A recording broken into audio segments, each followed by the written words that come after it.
부자와 빈자의 결정적인 차이가 무엇인지 아십니까? 저는 그것을 알아내는데 95년이라는 세월을 보냈습니다. 그리고 그 정답은 대부분의 사람들이 생각하는 것과는 다릅니다.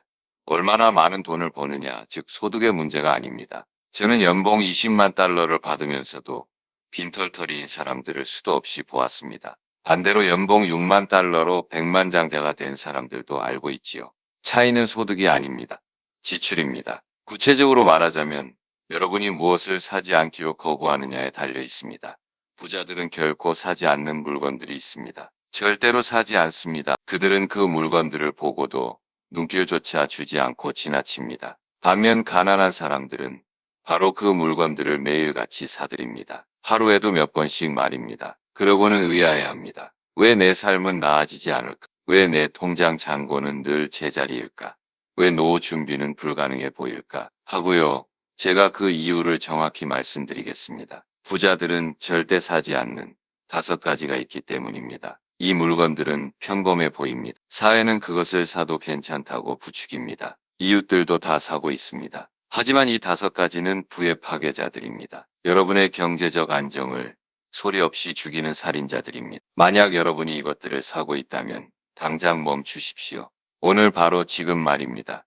저는 95살입니다. 1000억 달러가 넘는 자산을 일구었습니다. 그리고 확실하게 말씀드릴 수 있습니다. 저는 이 5가지를 산 적이 없습니다. 제가 처음 시작할 때도 그랬고 지금도 마찬가지입니다. 여러분이 부를 쌓고 싶다면 일시적인 부가 아니라 평생 지속되는 진짜 부를 원한다면 여러분 또한 이것들을 사서는 안 됩니다. 자, 하나씩 짚어드리겠습니다. 왜 부자들은 그것을 피하는지, 왜 가난한 사람들은 유혹을 이기지 못하는지, 그리고 그것이 매일 여러분에게 어떤 대가를 치르게 하는지 말씀드리겠습니다.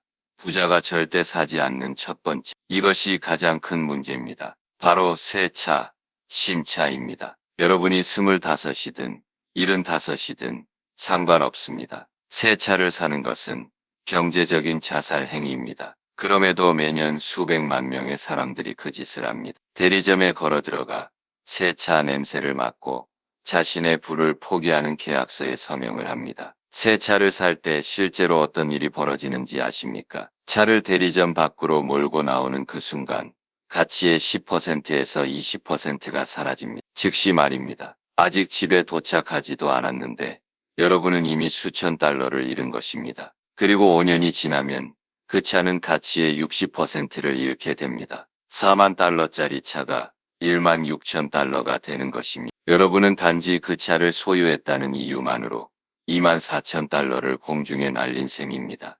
하지만 더 심각한 문제가 있습니다. 대부분의 사람은 현금으로 사지 않습니다. 할부 금융을 이용합니다. 즉 가치가 떨어지는 물건의 이자까지 지불하는 것입니다. 계산해 봅시다.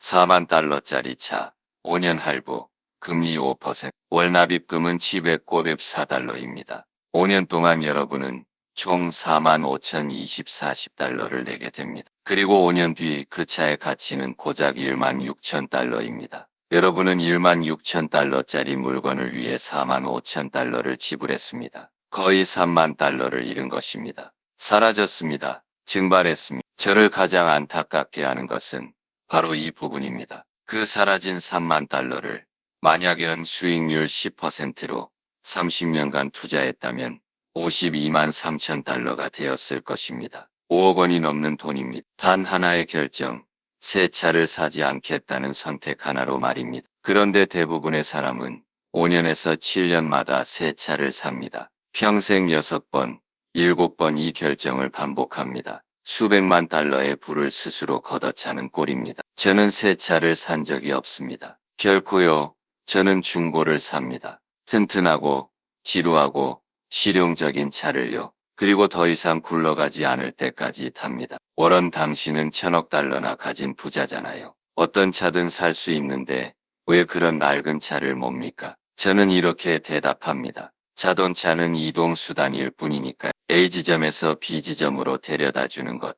새 차라고 해서 중고차보다 더 잘 데려다 주는 건 아닙니다. 그런데 왜 체면, 스타터스를 위해 돈을 낭비합니까? 이것이 바로 사고 방식의 전환입니다. 자동차는 여러분 자신이 아닙니다. 도구일 뿐입니다. 매일 돈을 갉아먹는 감가상각 도구입니다. 부자가 되고 싶다면 새 차 사는 것을 멈추십시오. 3년에서 5년 된 튼튼한 중고차를 사십시오. 현금으로요. 그리고 10년 동안 타십시오. 자동차 할부금을 내지 않아서 아낀 돈을 모두 투자하십시오. 그 하나의 결정이 시간이 지나면 여러분을 부자로 만들어줄 것입니다. 부자가 절대 사지 않는 두 번째, 감당할 수 없는 비싼 집입니다. 오해하지 마십시오. 집을 사지 말라는 게 아닙니다. 내 집 마련은 좋은 일입니다. 하지만 대부분은 잘못된 방식으로 집을 삽니다. 소위 하우스 푸어가 되는 길을 택합니다. 은행이 빌려주는 한도 끝까지 대출을 받아 무리하게 집을 삽니다. 은행은 기꺼이 최대한 많이 빌려줍니다. 이자로 돈을 버니까요. 여러분이 집만 가진 빈털터리가 되든 말든 투자할 돈이 한 푼도 없든 말든 그들은 신경 쓰지 않습니다. 이런 일이 벌어지 연봉 10만 달러인 사람이 40만 달러짜리 대출 승인을 받습니다. 그러면 이렇게 생각하죠. 와, 40만 달러까지 된다니 40만 달러짜리 집을 사야겠어. 미친 짓입니다. 은행이 돈을 빌려준다고 해서 여러분이 꼭 빌려야 하는 건 아닙니다. 40만 달러짜리 집을 사면서 20%를 계약금으로 내면 32만 달러의 빚이 생깁니다. 30년 만기, 금리 4%라면 원리금만 월 여기에 재산세, 보험료 관리비를 더하면 월 2,000달러에서 2,500달러가 나갑니다. 1년에 3만 달러입니다. 연봉 10만 달러라면 세전 소득의 30%입니다. 세금을 떼고 나면 실제 수령액의 40% 이상을 집에 쏟아붓는 꼴입니다. 투자할 돈은 얼마나 남습니까? 거의 없습니다. 집값은 비쌀지 몰라도 현금은 없는 가난뱅이가 됩니다. 여러분의 돈은 팔거나 빚을 내지 않으면 만질 수도 없는 집에 묶여버립니다. 저는 1958년에 지금 사는 집을 31,500달러에 샀습니다. 그때도 더 비싼 집을 살 여력은 있었습니다. 하지만 필요하지 않았습니다. 편안했고 위치도 좋았고 그걸로 충분했습니다. 주거 비용을 낮게 유지했기 때문에 저는 투자할 돈이 있었습니다. 주식을 사고 사업을 키울 종잣돈이 있었죠. 그것이 제가 부를 쌓은 방식입니다. 감당할 수 있는 가장 큰 집을 사서가 아니라 검소하게 살며 남은 돈을 투자했기 때문입니다. 집값은 여러분 연봉의 2.5배에서 3배를 넘지 않아야 합니다. 연봉이 10만 달러라면 25만에서 30만 달러짜리 집을 보십시오. 40만 달러가 아닙니다. 20%는 계약금으로 내고 대출은 30년이 아니라 15년으로 받으십시오. 그리고 빨리 갚으십시오. 대부분은 반대로 합니다. 가장 큰 집, 최소한의 계약금, 30년 만기 대출, 그러고는 왜 삶이 나아지지 않느냐고 한탄합니다. 집은 부의 축적을 돕는 곳이어야지 막는 곳이 되어서는 안 됩니다. 그러니 비싼 집을 사는 것을 멈추십시오. 분수에 맞는 집을 사고 아낀 돈을 투자하십시오. 30년 뒤 그 차이는 투자 수익까지 합쳐 100만 달러 이상의 가치가 될 것입니다. 부자가 절대 사지 않는 세 번째, 남에게 보이기 위한 명품입니다. 명품 옷, 비싼 시계, 화려한 보석, 이른바 체면 지뢰형 물건들입니다. 오직 브랜드 로고 때문에 사는 물건들 말입니다. 저는 싼 양복을 입습니다. 제 시계는 기본 기능만 있는 것입니다. 저는 낡은 차를 타고 평범한 집에 삽니다. 사람들은 이상하게 생각합니다. 하지만 아십니까? 제게 중요한 사람들은 제가 무엇을 입든 무엇을 타든 신경 쓰지 않습니다. 반대로 그런 것을 신경 쓰는 사람들은 제 인생에 중요하지 않은 사람들입니다. 부자들은 이 사실을 압니다. 누구에게도 증명할 필요가 없습니다. 은행 계좌가 이미 증명하고 있으니까요. 가난한 사람들은 정반대로 합니다. 감당할 수 없는 비싼 브랜드를 삽니다. 명품 가방, 고급 시계, 모든 것을 프리미엄으로. 왜일까요? 성공한 것처럼 보이기 위해서입니다. 이웃에게 기죽지 않으려고 자신이 중요한 사람이다. 여러분이 감동시키려고 애쓰는 그 이웃들, 그들도 아마 빈털터리일 겁니다. 똑같은 짓을 하고 있으니까요. 별로 좋아하지도 않는 사람들에게 잘 보이기 위해 없는 돈을 쓰고 있는 겁니다. 이건 광기입니다. 명품 가방 하나에 3,000달러입니다. 일반 가방은 100달러면 둘 다 똑같은 물건을 담습니다. 하지만 그 차액 2,900달러를 연 10% 수익률로 30년간 투자한다면 5만 달러가 됩니다. 가방 하나에 5만 달러. 옷, 시계, 장신구, 인테리어 소품까지 다 합쳐보십시오. 수십만 달러의 부가 날아가는 겁니다. 무엇을 위해서입니까? 낯선 사람들이 여러분을 성공했다고 생각하게 만들려고요. 진짜 부자들은 그런 것에 신경 쓰지 않습니다. 편한 것을 입고 튼튼한 차를 타고 합리적인 곳에 삽니다. 그리고 남는 돈을 투자합니다. 저는 이것을 일찍 깨달았습니다. 부자처럼 보이려고 애써서 부자가 된 사람은 없습니다. 분수보다 검소하게 살며 그 차액을 투자해야 부자가 됩니다. 그러니 남들에게 보이기 위해 명품을 사는 것을 멈추십시오. 품질이 좋아서 사는 건 괜찮습니다. 하지만 로고 값으로 돈을 내지는 마십시오. 체면을 사지 마십시오. 그것은 여러분이 살 수 있는 가장 비싼 물건이며 아무런 수익도 돌려주지 않습니다. 부자가 절대 사지 않는 네 번째, 가치가 떨어지는 물건을 할부로 사는 것입니다. 휴가비를 카드로 긁는 것, 가구 할부, 전자제품 할부, 돈을 벌어주지 않는 물건을 위해 돈을 빌리는 모든 행위, 이것이 가난한 사람이 평생 가난을 벗어나지 못하는 이유입니다. 그들은 자신의 라이프 스타일을 빚으로 충당합니다. 모든 것이 할부금입니다. 자동차 할부, 가구 할부, 카드값 결제, 그리고 이걸 정상이라고 생각합니다. 다들 그렇게 사니까요. 그렇죠? 틀렸습니다. 부자들은 절대 그렇게 하지 않습니다. 결코요. 이유는 이렇습니다. 가치가 떨어지는 물건을 빚으로 사면 여러분은 썩어가는 자산에 대해 이자까지 내는 셈입니다. 이중으로 손해를 봅니다. 물건값은 떨어지는데 그걸 소유하기 위해 웃돈을 얹어주는 꼴입니다. 2,000달러짜리 소파를 연 20% 이자의 카드로 2년 할부로 샀다고 칩시다. 총 2,400달러 넘게 내야 합니다. 2년 뒤 그 소파는 중고로 팔면 500달러나 받을까요? 500달러짜리에 2,400달러를 내고 여전히 할부금을 갚고 있는 겁니다. 이건 경제적 자살입니다. 저는 카드 빚을 져본 적이 없습니다. 모든 것은 현금, 일시불로 삽니다. 현금으로 살 수 없다면 사지 않습니다. 아주 간단합니다. 저는 1,000억 달러의 자산가입니다. 제가 할부를 할 필요가 없다면 여러분은 더더욱 그럴 필요가 없습니다. 하지만 사람들은 합리화합니다. 새 소파가 필요했어. 휴가가 너무 가고 싶었어. 난 그럴 자격이 있어. 좋습니다. 하지만 그렇다면 돈이 없다고 불평하지는 마십시오. 여러분은 영원한 부 대신 일시적 쾌락을 선택한 겁니다. 자유 대신 할부금을 선택한 겁니다. 이자로 나가는 1달러는 여러분의 미래에서 도둑질한 1달러입니다. 카드 할부 이자나 리볼빙 금리는 연 20%에 육박합니다. 여러분의 투자는 잘해야 10% 수익을 냅니다. 10%를 벌 수 있는 돈을 빌리기 위해 20% 이자를 내고 있는 겁니다. 1달러마다 30%씩 손해보는 장사입니다. 이건 작은 실수가 아닙니다. 파멸적인 실수입니다. 카드 빚이 있다면 다른 모든 것을 중단하십시오. 갚으십시오. 당장. 오늘 말입니다. 휴가를 취소하십시오. 새 가구를 포기하십시오. 낡은 차를 더 오래 타십시오. 빚에서 탈출하기 위해 무엇이든 하십시오. 카드 회사에 20% 이자를 바치면서 부를 쌓는 것은 수학적으로 불가능합니다. 부자가 절대 사지 않는 다섯 번째, 돈을 어떻게 써야 하는지에 대한 타인의 시선입니다. 이것이 가장 중요합니다. 가난한 사람들은 남들이 어떻게 생각할지를 끔찍하게 신경 씁니다. 내가 휴가를 안 가면 이웃들이 뭐라고 할까?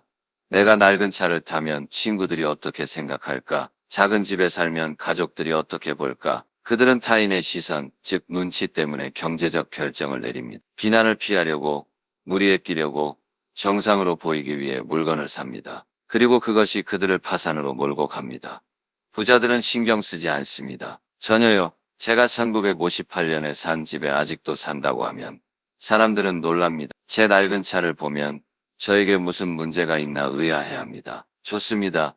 마음대로 생각하게 두십시오. 그들의 시선이 제 공과금을 내주지 않습니다. 제 노후를 책임져 주지 않습니다. 오직 저의 결정만이 그것을 할 수 있습니다. 저는 아주 오래전에 결심했습니다. 부자처럼 보이는 것보다 진짜 부자가 되는 것을 택하겠다고요. 이것이 대부분의 사람에게 가장 어려운 부분입니다. 인간은 사회적 동물이니까요. 우리는 소속감을 원하고 인정받고 싶고 성공한 것처럼 보이고 싶어 합니다. 하지만 아무도 말해주지 않는 진실이 있습니다. 여러분이 검소하게 산다고 수군대는 그 사람들, 그들은 빈털터리입니다. 여러분의 낡은 차를 비웃는 사람들, 그들은 감당 못할 할부금에 허덕이고 있습니다. 큰 집에 감탄하는 이웃들, 그들은 대출금에 익사하기 직전입니다. 그들의 시선은 가치가 없습니다. 그들은 경제적 게임에서 이기고 있는 게 아니기 때문입니다. 그들은 지고 있습니다. 그리고 여러분도 같이 지기를 원합니다. 불행은 친구를 원하니까요.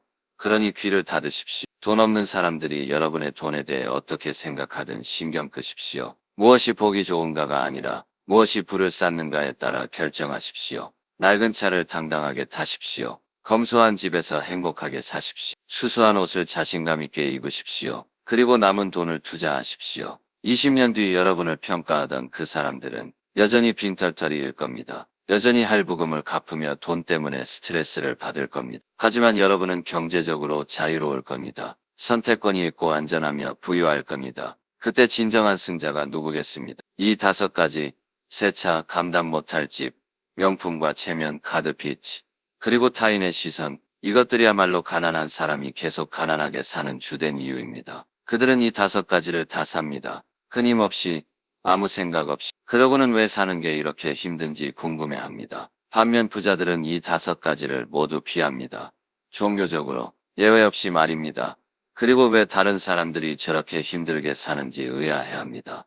복잡하지 않습니다. 부자는 돈을 벌어다 주는 거대 돈을 씁니다. 투자, 사업, 자산, 그리고 소득을 높여줄 교육에 씁니다. 빈자는 돈을 잃게 하는 것에 돈을 씁니다. 새 차, 큰 집, 명품 로고, 카드 이자, 낯선 사람에게 잘 보이는 것에 씁니다. 수학은 간단합니다. 실천이 어려울 뿐입니다. 왜냐하면 남들과 달라야 하기 때문입니다. 유행을 거슬러야 하고 친구나 가족이 이해하지 못할 선택을 해야 하기 때문입니다. 규율의 고통은 그램, 치유이지만 후회의 고통은 돈, T이다. 라는 것을요. 이웃이 새 차를 탈 때 낡은 차를 타는 건 약간 불편합니다. 하지만 70세가 되어 은퇴할 수 없다는 걸 깨닫는 건 절망적입니다. 비싼 휴가를 거절하는 건 약간 어색합니다. 하지만 저축해둔 돈이 없어 죽을 때까지 일해야 하는 건 끔찍한 일입니다. 어떤 고통을 택하시겠습니까? 저는 수십 년 전 규율을 택했습니다. 그리고 단 한 번도 후회한 적이 없습니다. 그러니 여러분에게 부탁합니다. 지금 당장 여러분의 삶을 들여다보십시오. 이 5가지 중 사고 있는 게 있습니까? 새 차, 무리한 대출을 낀 집, 과시용 명품, 할부 쇼핑, 남들의 시선을 의식한 결정. 만약 그렇다면 멈추십시오. 오늘 당장 말입니다. 할부금이 남은 차를 파십시오. 싼 중고차를 사십시오. 작은 집으로 옮기십시오. 필요 없는 명품을 파십시오. 모든 카드 빚을 갚으십시오. 그리고 남들이 뭐라든 신경 끄십시오. 그리고 그 변화로 생겨난 모든 돈을 단 1달러도 남기지 말고 투자하십시오. 인덱스 펀드, 배당주, 부동산, 가치가 오르는 것이라면 무엇이든 좋습니다. 이것을 10년, 20년, 30년 동안 꾸준히 하십시오. 그러면 여러분은 부자가 될 것입니다. 천재적인 투자를 해서가 아닙니다. 운이 좋아서가 아닙니다. 빈자가 사는 물건을 끊고 부자가 사는 물건을 사기 시작한 규율을 가졌기 때문입니다. 자산, 투자, 그리고 자유를 사십시오. 저는 95입니다. 모든 경제 사이클을 보았습니다. 호황과 불황, 모든 유행을 지켜보았습니다. 그 모든 것을 관통하는 하나의 진리가 있습니다. 부자가 되는 사람은 버는 것보다 적게 쓰고 그 차액을 투자하는 사람입니다. 가난하게 남는 사람은 버는 족족, 아니 그 이상을 부를 쌓지 못하는 물건에 다 써버리는 사람입니다. 정말 단순합니다. 언제나 그랬고 앞으로도 그럴 것입니다. 그러니 이 5가지를 사는 것을 멈추십시오. 빚을 내어 가난으로 걸어 들어가는 짓을 멈추십시오.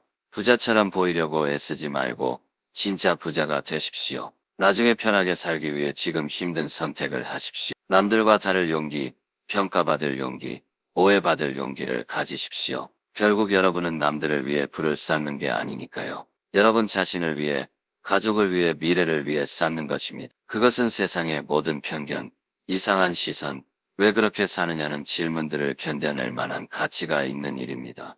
부는 지루하고 규율 있고 일관된 선택을 통해 천천히 쌓이는 것입니다. 너무 큰 집을 사지 마십시오. 체면을 사지 마십시오. 빚으로 물건을 사지 마십시오. 타인의 시선을 사지 마십시오. 대신 여러분의 자유를 사기 시작하십시오. 한 번에 하나씩 투자함으로써 말입니다. 저는 그렇게 했습니다. 수백만 명의 다른 부자들도 그렇게 했습니다. 그리고 이제부터 더 나은 선택을 하겠다고 마음먹은 여러분도 그렇게 될 것입니다.